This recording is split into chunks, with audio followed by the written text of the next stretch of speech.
अफसोसनाक खबर है नौशहर फिरोज में हालानी के करीब लिंक रोड पर ट्रॉलर ने मोटरसाइकिल को टक्कर मार दी। हादसे में खवातीन समेत 4 अफराद जान बहक हो गए।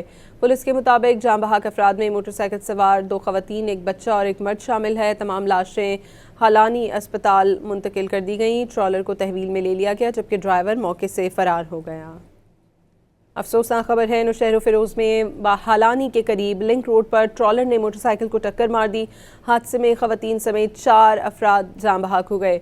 पुलिस के मुताबिक जान बहक अफराद में मोटरसाइकिल सवार 2 खवातीन, एक बच्चा और एक मर्द शामिल है। तमाम लाशें हालानी अस्पताल मुंतकिल कर दी गईं। ट्रॉलर को तहवील में ले लिया गया जबकि ड्राइवर मौके से फरार हो गया।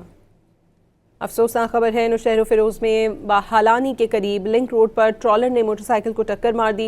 हादसे में खवातीन समेत 4 अफराद जान बहक हो गए।